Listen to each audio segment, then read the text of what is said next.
চিপাঝাৰ ৰাজহ চক্ৰৰ লখৰাই মৌজাৰ অন্তৰ্গত বলিয়াইছা গাঁৱৰ অংশত মোৰ 87 নং দাগৰ আৰু 83 নং কটা নং তাত মোৰ ঘৰ দুৱাৰ কৰি মই মোৰ 3টা ল'ৰা ছোৱালীৰ সৈতে মই কাম বন কৰি ভাত খাই আছিলোঁ।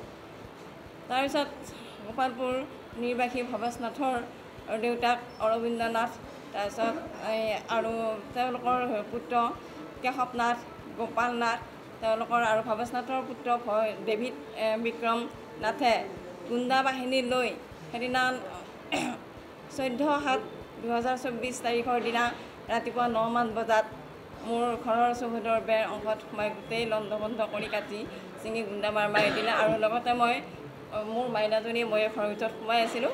তেতিয়া ভৱেশ নাথে মোৰ বুকত ধৰি আৰু মোৰ ছোৱালীজনীকো বুকত ধৰি আনি চোঁচৰাই আনি গতিয়ে মানে ঘৰৰ পৰা বাহিৰ কৰি দিয়ে। তেতিয়া তেওঁলোকে কয় যে বোলে ইয়াত থিয় নিদিবি, এয়া মোৰ মাটি।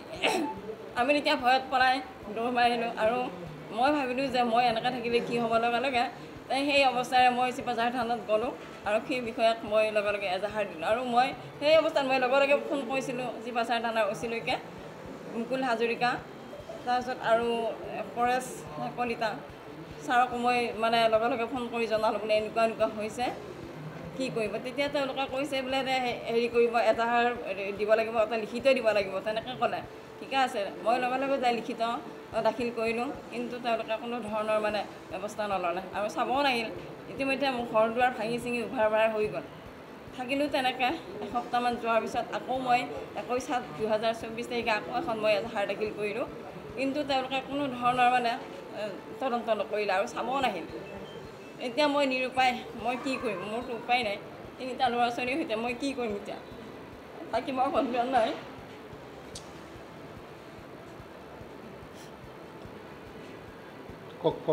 তাৰপিছত আৰু মই আকৌ মই উপায়বিহীন হৈ অসমীয়া যুৱ মঞ্চৰ ওচৰত তেওঁলোকৰ জৰিয়তে মই মুখ্যমন্ত্ৰী মহোদয়ক হাতযোৰ কৰি প্ৰাৰ্থনা কৰিছোঁ যে মোক ন্যায় লাগে।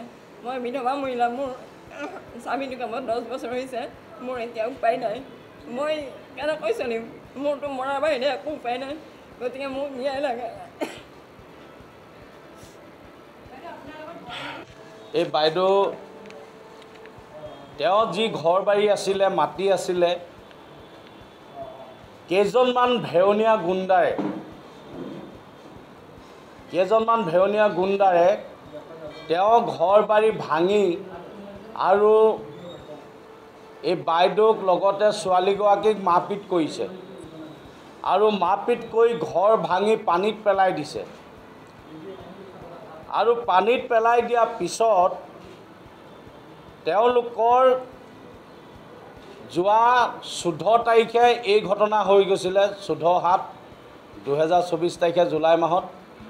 আৰু চিপাঝাৰ থানাত তেওঁলোকে এটা গোচৰ দিছিলে যে যিকেইজন ব্যক্তি হৈছে আপোনাৰ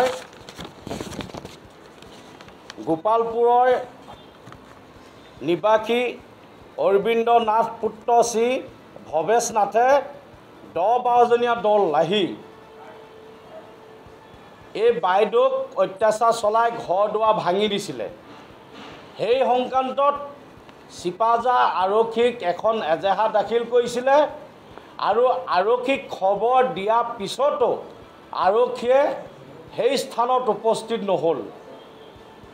আৰু 14 তাৰিখে দিয়াৰ পিছত আকৌ পুনৰ 21 তাৰিখে দিলেগৈ ন্যায় বিচাৰি মহিলাগৰাকীয়ে, এই বাইদেউগৰাকীয়ে ন্যায় বিচাৰি তেওঁলোকে দিয়াৰ পিছতো সেই ক্ষেত্ৰত চিপাঝাৰ ভাৰপ্ৰাপ্ত আৰক্ষী বিষয়াজনে কোনো গুৰুত্ব প্ৰদান নকৰিলে।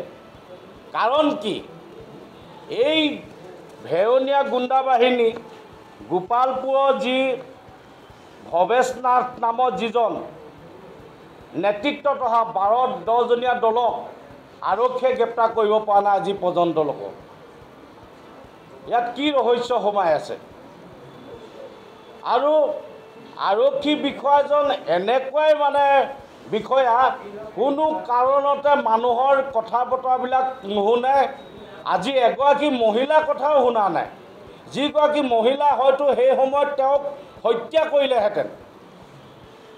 হত্যা কৰা হত্যা কৰিবলৈ তেওঁলোকে উঠি পৰি লাগিছিলে, কিন্তু অলপ হুলস্থুল হোৱাৰ কাৰণে আৰু এগৰাকী ছোৱালী বুকুত ধৰি টানি গতা মাৰি দিছে। আৰু ইমানখিনি কোৱাৰ পিছতো যদি এজন আৰক্ষীয়ে তদন্ত কৰিবলৈ বা দোষী গ্ৰেপ্তাৰ নকৰে তেন্তে কৰিব কাক?